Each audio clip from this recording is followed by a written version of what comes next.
Dam truk tabrak truk box di jalur Ngawi Solo, sopir truk box tewas.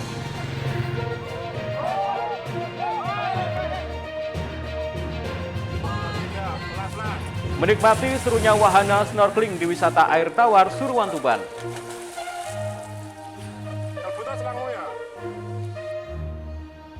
Assalamualaikum warahmatullahi wabarakatuh, pemirsa JTV Bojonegoro. Senang sekali saya Semi Ramadan kembali hadir menjumpai Anda di program Sketsa Bengawan untuk edisi hari ini. Selain dua informasi utama tadi, kami juga masih memiliki informasi penting dan juga berita menarik lainnya dari Bojonegoro dan sekitarnya. Pemirsa, mari kita ikuti Sketsa Bengawan selengkapnya.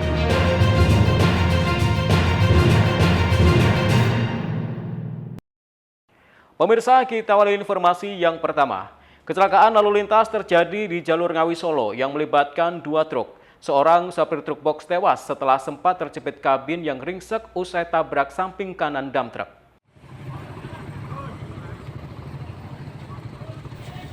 Kecelakaan ini terjadi di Jalan Raya Ngawi Solo, tepatnya di Desa Sambirjo, Kecamatan Mantingan, Kabupaten Ngawi pada Rabu petang. Sebuah truk box berwarna putih ringsek pada bagian kabin depan dan masih menempel pada bak samping kanan dam truk. Sejumlah pengguna jalan lain berusaha menolong seorang sopir truk box yang terjepit di dalam kabin dengan cara ditarik menggunakan kendaraan lain. Setelah berhasil dievakuasi, sopir truk box bernama Budi Santoso Raharjo, 54 tahun, warga Serengan, Kota Solo, langsung dilarikan ke rumah sakit terdekat. Namun sopir tersebut meninggal dunia dalam perjalanan ke rumah sakit. Kecelakaan ini bermula saat truk box yang saat itu melaju dari arah Solo menuju Ngawi melaju dengan kecepatan tinggi. Sesampainya di lokasi kejadian, dam truk yang dikemudikan Iswanto, 36 tahun, warga setempat hendak menyeberang. Saat posisi dam truk berada di tengah badan jalan, truk box yang melaju kencang langsung menabraknya. Sopir truk box tewas dengan kondisi luka cukup parah. Saya mau nyebrang, Pak. Posisi itu mau nyebrang, terus saya kan lihat ke kanan ada posisi ada motor semen, kan saya ke kanan kan otomatis kedatangan motor semen. Terus Saya udah ngesen kanan, maju pelan-pelan sampai garis kuning itu, tahu-tahu ada mobil box dari arah barat. ya. Kaget, namanya orang kaget itu langsung otomatis kan Nggak sempat mengejar gitu ya? Saya sempat mengejar. Dia nabrak bagian mana? Bagian belakang supir dekat tangki, Pak. Kena baknya samping gitu ya? Samping. Ada berapa orang yang di dalam mobil box? Satu orang, Pak. Cuma satu orang. Tadi sempat kejepit atau gimana? Kejepit, Sopirnya? Pak. Kejepit ya? Nah, saya keluar dari depo, Pak, kan mau ambil sirtu sampai situ. Berarti kosongannya itu ya? Kosongan. Polisi yang datang ke lokasi melakukan olah TKP. Kedua kendaraan truk yang terlibat kecelakaan diamankan ke pos polisi terdekat. Kasus kecelakaan ini kini ditangani unit Gakum Satlantas Polres Ngawi. Ito Wahyu, JTV Ngawi. Sementara itu, untuk kesekian kalinya seorang petani di Kabupaten Ngawi tewas tersengat listrik untuk jebakan tikus. Korban ditemukan oleh warga yang hendak melakukan pemupukan di sawahnya. Sunario, 55 tahun, warga Desa Beringin, Kecamatan Beringin, Kabupaten Ngawi, ditemukan tewas di area persawahan Desa Sumber Bening, Kecamatan Beringin. Kuat dugaan petani tersebut tewas karena tersengat listrik yang digunakan untuk jebakan tikus. Jasad korban ditemukan dalam posisi tengkurap di lahan sawah milik Slamet, 60 tahun, warga desa setempat pada Kamis pagi. Menurut Slamet, saat itu ia hendak menyemprot obat untuk tanaman padinya. Saat itu ia keliling terlebih dahulu untuk melihat kondisi tanaman padinya. Tiba-tiba ia melihat jenazah tersebut yang selanjutnya disampaikan ke pihak keluarga. Slamet mengakui saat pertama kali melihat kondisi korban, terlilit kawat yang digunakan untuk jebakan tikus. Sehingga kuat dugaan sebelum atau setelah mengecek sawahnya, korban terpeleset hingga terjatuh dan mengenai kawat tersebut. Tidak tahu kalau setrum itu lah, saya kan ke sawah akan ngobat kan keliling dulu. Baru keliling belum tembus keliling lalu melihat ada orang di sini, lalu saya laporan ke keluarga. Ya nggak tahu, Pak. Dalam posisi udah meninggal. Ya, Di situ ditemukan apa, listrik atau gimana? ya itu ada kawat. Terus Ya sudah. itu untuk korban sendiri terlilit kawat juga. Ya. Langsung meninggal, Pak. Kira-kira begitu. Itu sawah milik siapa, Pak? Milik saya, Pak Slamet. Bukan milik dia ya? Bukan. Kasus kematian seorang petani tersebut kini ditangani pihak kepolisian setempat. Selain memeriksa sejumlah saksi, polisi juga mengecek sumber aliran listrik dan mengamankan sejumlah barang bukti, yakni kawat untuk jebakan tikus. Ita Wahyu, CTV Ngawi. Pemirsa, sedikitnya 23 desa di Kabupaten Ngawi rawan mengalami krisis air bersih akibat musim kemarau. Hal ini mendasar hasil pemetaan yang dilakukan Badan Penanggulangan Bencana Daerah atau BPBD setempat. Jumlah desa rawan mengalami krisis air bersih saat musim kemarau di Kabupaten Ngawi menurun. Jika tahun 2023 terpetakan ada sebanyak 34 desa, saat ini tinggal 23 desa di tahun 2024. Yuda Herlambang, petugas BPBD Ngawi menjelaskan bahwa 23 desa yang rawan terdampak kekeringan ada di 8 wilayah kecamatan, meliputi Kecamatan Beringin, Kasreman, Pitu, Ngawi, Widodaren, Karanganyar, Kedunggalar, dan Mantingan. Meski begitu, dari jumlah tersebut terdapat 6 desa yang masuk kategori zona merah karena sumber air sangat sulit saat musim kemarau, terlebih berada di daerah perbukitan. Berkurangnya jumlah desa yang terdampak kekeringan seiring sudah adanya intervensi dari pemerintah daerah, yakni dengan pembangunan sumur pompa atau PAMSIMAS dan SPAM. Sedangkan sesuai arahan Bupati untuk daerah yang membutuhkan bantuan air bersih, bisa mengajukan permohonan melalui pihak pemerintah desa. Mendasar dari pemetaan BPBD yang tahun 2023 dengan adanya dampak La Nina, jadi kekeringan yang berkepanjangan, itu pemetaan BPBD sebelumnya ada 34 desa. Terus yang terjadi di lapangan itu ada 23 desa karena dengan adanya PAMSIMAS dan pipanisasi yang telah program tersebut telah dilaksanakan Kabupaten Ngawi. Jadi dari 34 desa pemetaan BPBD turun jadi 23 desa. Untuk tahun 2024 itu kita mendasarnya yang 2023 kemarin. Kita melihat keadaan yang sekarang ini perubahan cuaca pasca hujan ke kemarau, kita mendasar dulu yang kejadian 2023 dengan adanya level-level yang dari 23 desa tersebut ada 6 desa kekeringan yang menurut pemetaan BPBD itu sangat krusial. Siapan armada di BPBD sendiri ada berapa tangki nanti yang digunakan? BPBD kita siap 3 truk untuk air bersih. Satu tangki itu ada 5.500 liter. Yang satunya itu ada 6.000 liter, yang satunya lagi 5.500. Jadi 3 armada BPBD siap untuk mengatasi kekeringan 2024. Sementara itu, untuk memenuhi kebutuhan air bersih, BPBD Ngawi juga telah menyiagakan 3 unit truk tangki dengan kapasitas 5.000 liter. Selain itu juga bekerja sama dengan pihak terkait, mulai dari PMI, relawan, dan juga organisasi masyarakat, agar ikut melakukan distribusi air bersih pada warga yang membutuhkan. Ita Wahyu, CTV Ngawi. Truk jatuh dari ketinggian 50 meter di Tambang Batu Kapur Tuban, sopir tewas. Informasinya akan kami hadirkan sesaat lagi. Tetaplah di Sketsa Bengawan.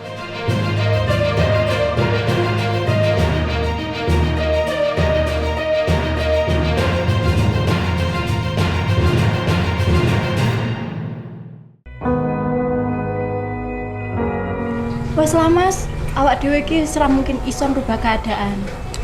Wis to, Dik, iso. Tapi Mas, Ojo tapi nah, Dik. tangan kita dulu waktu Mas ambune kok bodek. Anu, Dik, aku lo meng bersih-bersih kandang lah, ora icik to, Dik. Kayak pengo. Wis to, Dik. Dewi iso ngrubah keadaan. Terus piye carane? Ya carane aja golput, Dik. Iling sediluk maneh Pilkada Bojonegoro. Iki lho. Iki tahap-tahapane. Ojo lali, tanggal 17 November 2024 teko nang TPS coblos pilihan. Suarane awak dhewe iki iso nentukno masa depan Bojonegoro 5 tahun ke depan. Piye? Ojo lali lho, Dik. Terserah Mas. Loh, masalah pilkada ojo terserah. Ojo lali nyoblos ya, dah. Bupati dan Wakil Bupati Bojonegoro.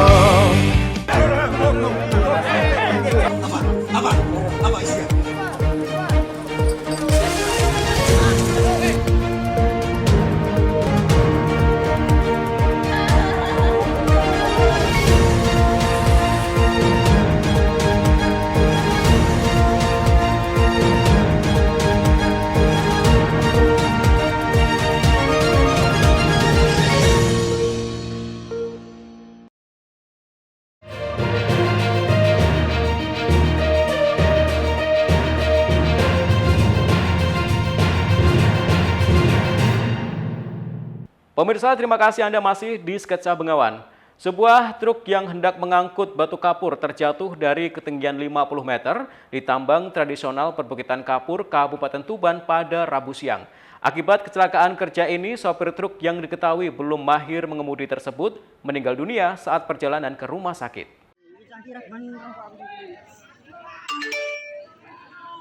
Hati-hati lur, nyambut gawe.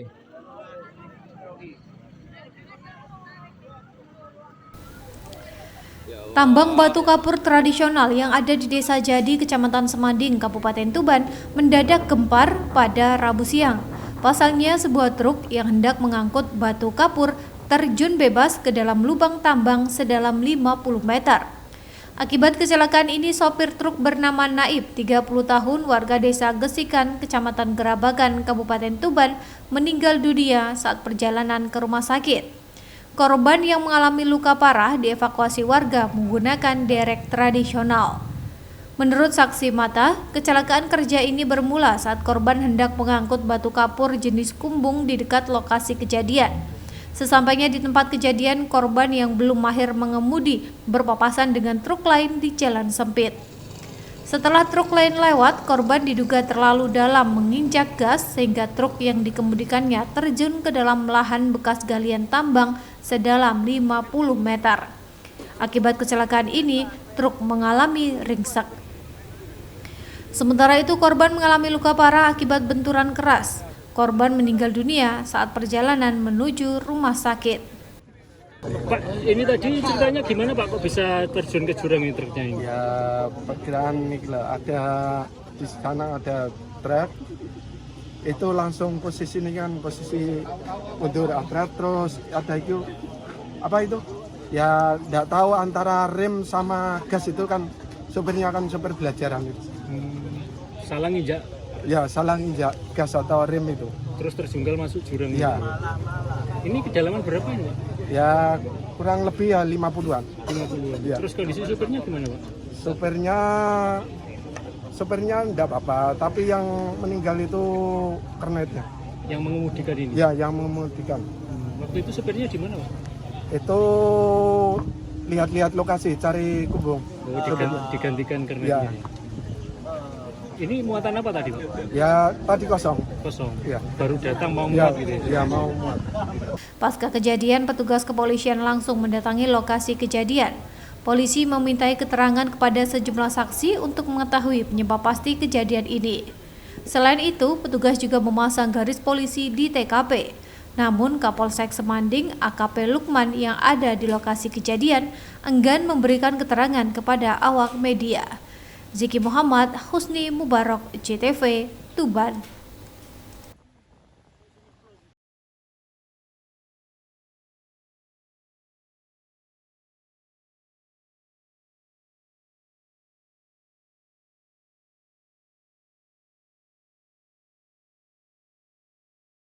Sementara itu, Badan Pengawas Pemilu Bojonegoro menggelar sidang terbuka penyelesaian sengketa proses pemilu Kepala Daerah Bojonegoro yang diajukan tim Bapaslon Pilkada Jalur Independen Nurul Azizah Nafik Sahal. Hasilnya, Bawaslu mengabulkan permohonan penggugat dan meminta kepada KPU untuk membuka kembali sistem silon kada selama 3 kali 24 jam. Badan Pengawas Pemilu Bawaslu Kabupaten Bojonegoro pada Rabu 22 Mei 2024 mengabulkan permohonan penyelesaian sengketa pemilihan dalam Pilkada 2024 atas nama bakal pasangan calon Bapaslon perseorangan independen Bupati dan Wakil Bupati Bojonegoro dalam Pilkada 2024 Nurul Azizah dan Nafik Sahal yang sebelumnya telah menyampaikan gugatan. Ketua Badan Pengawas Pemilu Bawaslu Kabupaten Bojonegoro Handoko Sosro Hadiwijoyo usai membacakan salinan putusan tersebut kepada awak media menyampaikan bahwa permohonan pemohon bakal pasangan calon Bapaslon perseorangan atau independen Bupati dan Wakil Bupati Bojonegoro Nurul Azizah dan Nafik Sahal dikabulkan. Sementara itu, pihak termohon dalam hal ini KPU Bojonegoro mengakui adanya kendala dalam sistem silon yang betul-betul terjadi. Ketua Bawaslu menambahkan bahwa alat bukti yang diserahkan juga telah cukup. Ia juga menyampaikan bahwa sesuai keterangan dari KPU Bojonegoro telah mengakui adanya error pada aplikasi Silon KPU. Artinya kita memerintahkan kepada KPU untuk memfasilitasi. Akhirnya seperti itu, karena itu hasil kesepakatan. Nah, alat bukti itu maksudnya untuk memperkuat menerima itu sudah cukup atau gimana pertimbangan dari Bawaslu? Hanya kami registrasi. Berarti membenarkan bahwa ada error di Silon gimana, Mas? Yang membenarkan error aplikasi itu kan jawaban KPU pas kemarin waktu sidang tertutup. Berarti errornya aplikasi itu jadi alasan dasar ya terkait hasil gugatan ini? Dasar ya, karena itu dibenarkan oleh KPK dan memang ada kendala. Sementara itu, Komisioner KPU Bojonegoro Divisi Teknis Penyelenggaraan Fatma Lestari menyampaikan bahwa setelah adanya keputusan ini, pihaknya akan segera berkonsultasi dengan KPU Provinsi Jawa Timur dan KPU RI. Fatma menambahkan terkait pembukaan kembali aplikasi Silon KPU, pihaknya masih menunggu petunjuk dari KPU Provinsi dan KPU RI. Terlebih lagi yang bisa membuka aplikasi Silon adalah KPU RI. Jadi tadi kan sudah disampaikan bahwa ada kalimat untuk memfasilitasi itu. Jadi kita harus segera komunikasi juga dengan KPU Provinsi. Ya nanti kita lihat dulu dari KPU Provinsi bagaimana. Karena yang bisa membuka nanti adalah KPU RI. Untuk waktunya gimana nih untuk tahapan sendiri? Dalam waktu yang kita tadi simak bersama itu adalah 3 kali 24 jam sejak dibukanya Silon. Ya untuk waktu koordinasi sendiri Bu, gimana? Koordinasi dengan batas mungkin tahapan itu harus dilalui kapan untuk ini? Ya, kalau nanti sudah aplikasi ini dibuka atau bagaimana keputusan dari atasan kami akan segera menindaklanjuti. Diketahui dalam gugatan tersebut pihak pemohon menyampaikan bahwa terdapat kendala pada input dan upload aplikasi Silon, di mana aplikasi tersebut sering error dan loadingnya lama. Untuk itu, pemohon meminta kepada KPU untuk kembali membuka aplikasi Silon untuk 3 kali 24 jam. Samsul Alim, CTV, Bojonegoro. Pemirsa, ratusan warga di Kabupaten Bojonegoro rela berdesakan di kantor Bawaslu Kabupaten setempat untuk mendaftar sebagai calon pengawas kelurahan, desa, atau PKD. Banyaknya pelamar yang datang membuat petugas Bawaslu kewalahan. Ratusan warga mengantri untuk memberikan berkas pendaftaran calon pengawas kelurahan desa atau PKD di kantor Bawaslu Kabupaten Bojonegoro Selasa siang. Bahkan membludaknya pendaftar membuat antrian mengular. Sejumlah warga rela mengantri berjam-jam saat menyetor berkas pendaftaran untuk dilakukan verifikasi. Komisioner Bawaslu Bojonegoro Weni Adrianti mengatakan jumlah pelamar mencapai 844. Rinciannya sebanyak 511 laki-laki dan 333 perempuan. Sedangkan kebutuhan petugas PKD 430 orang yang akan ditugaskan di 430 desa, kelurahan atau di setiap desa terdapat 1 petugas PKD. Jumlah pendaftar pengawas kelurahan desa ini diperkirakan akan bertambah sebab pendaftaran akan diperpanjang untuk memenuhi jumlah pendaftar yang masih belum memenuhi kebutuhan.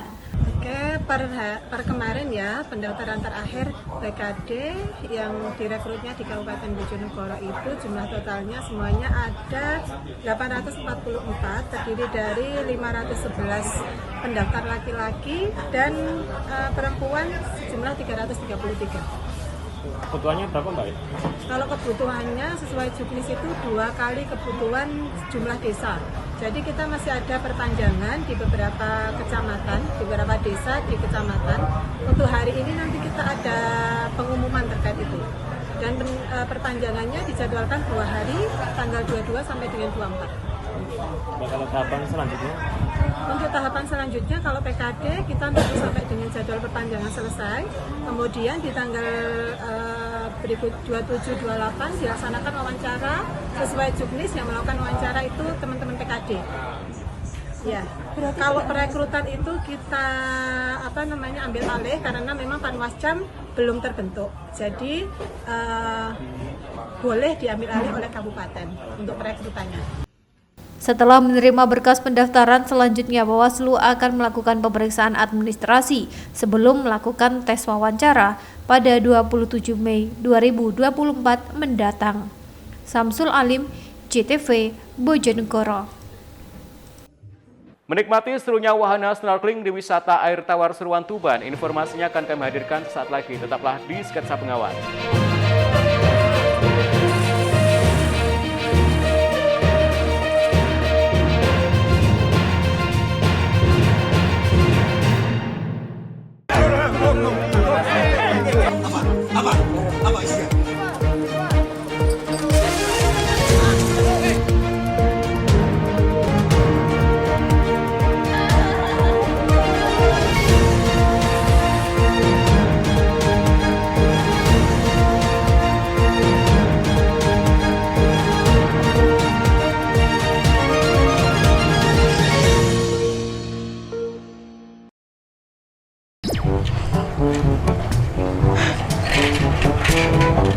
Nduk.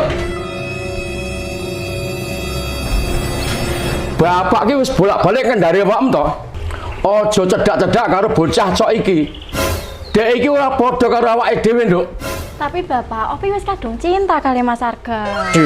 Cinta kok karo bocah sing gak jelas prejengane koyo ngene iki. Mas yo prejengane gak jelas kok ngene iki, tapi cah iki gemati lho Bapak kalih kula. Tanganem. Aja demak-demek nayang ku anakku. Repot nek musuh wong ora tau nom. Kenapa kowe gak iki? Tak kon milih jago calon jagoanku kowe gak gelem. Ona anu. Bapak, jenenge pilihan niku kan hak pribadi, mboten saged dipaksa. Leres niku, Pak. Apane sing leres? Bapak, iki kan wis meh pilkada Bojonegoro. Sapa ngerti pilihane Bapak kalih Mas Arga mungkin padha. Oh iya ya, Nduk. Iki wis meh pilkada Bojonegoro. Njur sok kapan kuwi? Tanggal 17 November 2024, Bapak. Iki lho daftarane. Iki lho. Ojo lali tanggal 17 November 2024 teko ning TPS coblos pilihan 6 karena pilihan 6 menentukan masa depan Bojonegoro 5 tahun ke depan. Sik, aku tahu krungu iki. Iki lah omonganku to. Ojo lali budal nyoblos ya, Cah. Ayo memilih untuk Bojonegoro.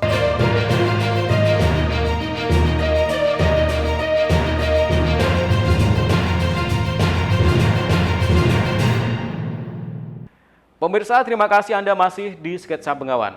Berbagai cara dilakukan untuk mendapatkan hewan kurban berkualitas. Takmir masjid di Kabupaten Tuban lebih memilih berburu sapi kurban langsung ke kandang peternak rumahan. Perburuan langsung ke kandang itu dilakukan untuk mendapatkan sapi kurban yang sehat dan berkualitas dengan harga lebih terjangkau. Perayaan Idul Adha masih sekitar 1 bulan lagi, namun perburuan hewan kurban sudah mulai dilakukan lebih awal oleh sejumlah umat muslim. Salah satunya seperti yang dilakukan pengurus takmir Masjid Darul Mutakin, Kelurahan Karang, Kecamatan Semanding, Kabupaten Tuban pada Rabu. Tak hanya dilakukan di pasar sapi maupun pasar kambing, perburuan hewan kurban juga banyak dilakukan langsung ke kandang petani. Panitia perayaan Idul Adha ini rela masuk ke pelosok-pelosok kampung untuk berburu hewan kurban berkualitas.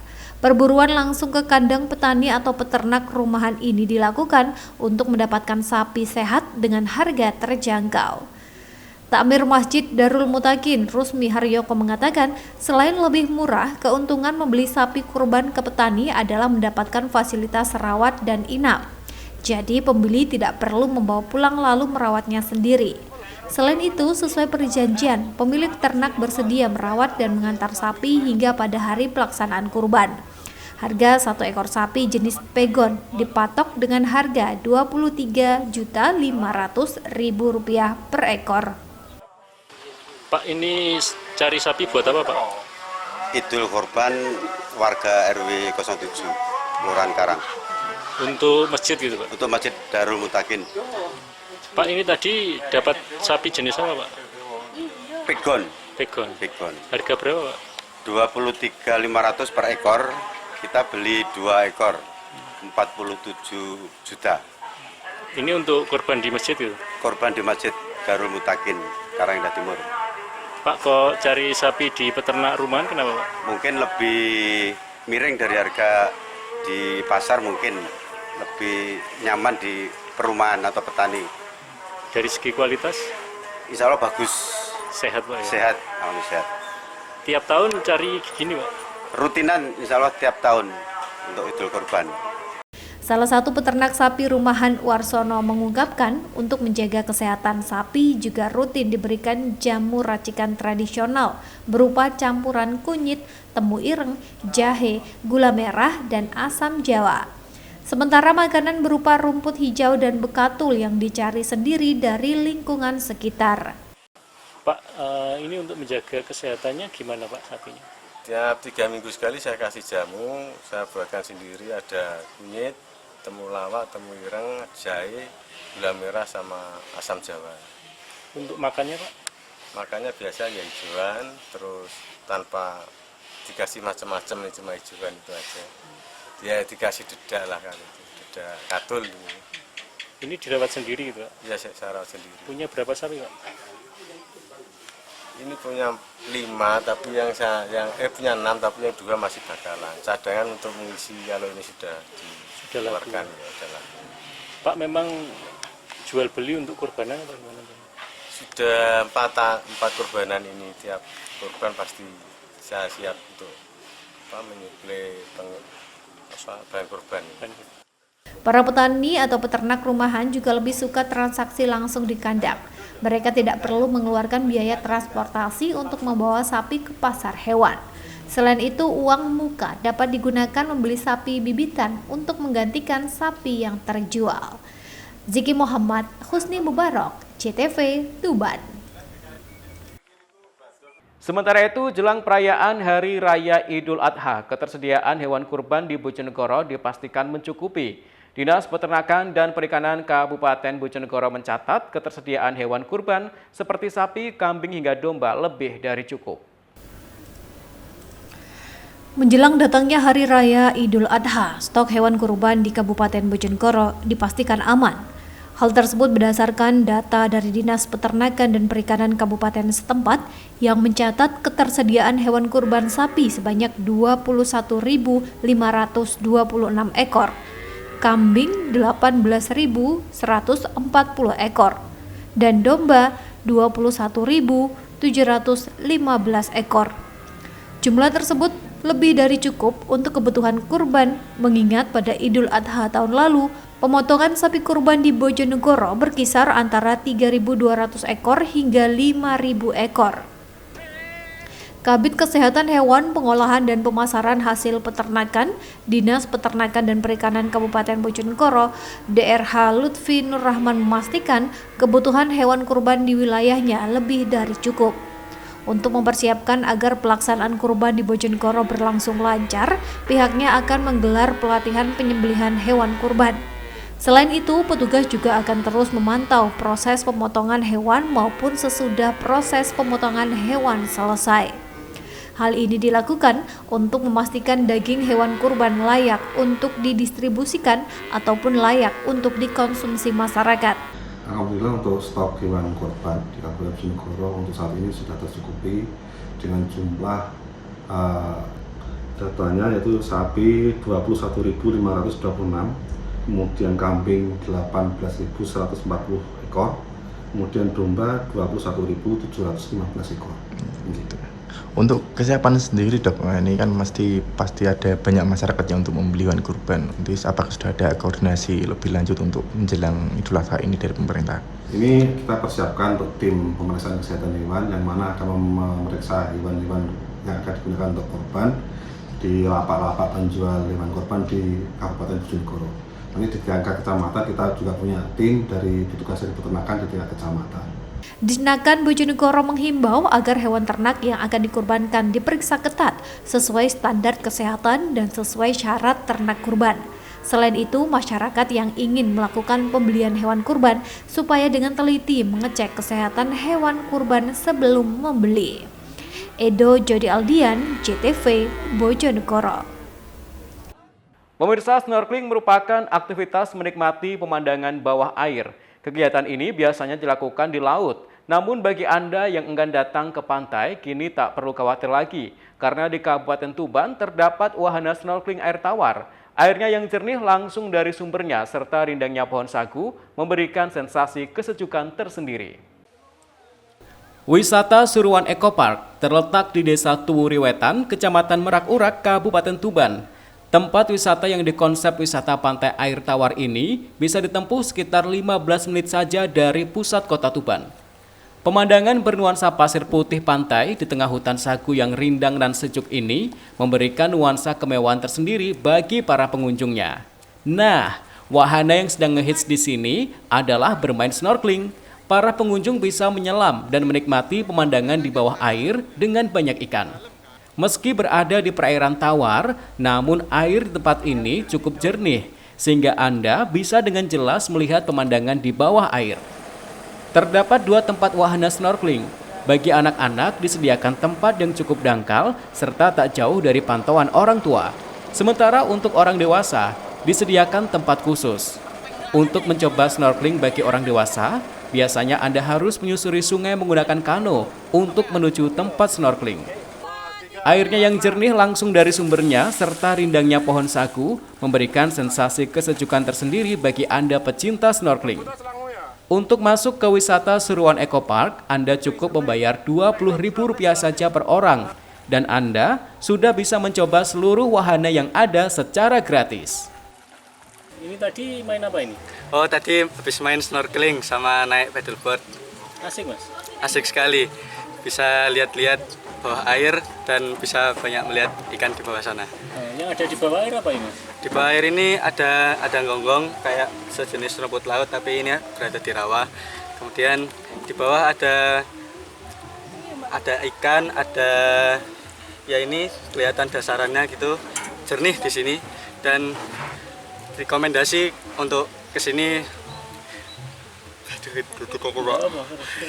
Ya, direkomendasikan ketika berkunjung ke sini untuk bermain snorkeling karena pemandangan bawah airnya sangat jernih sekali dan sangat seru ketika bermainnya di sana di dalam. Ini bayar berapa ini? Untuk pembayarannya Rp20.000 sudah include buat semua wahana mulai dari kano dan air terjun, kolam renang dan lain sebagainya.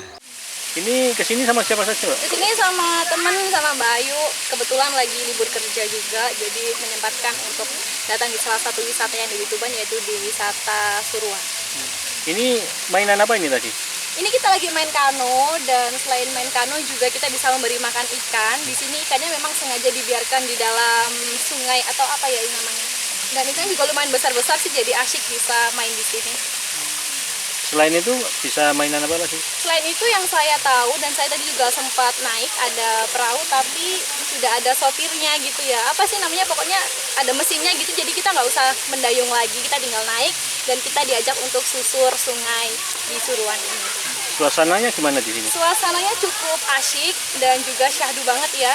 Meskipun sekarang lagi cuacanya lumayan terik karena hampir jam 12, tapi di sini masih adem dan juga ada suara gemericik air ya, ini jadi agak lebih tenang gitu sih.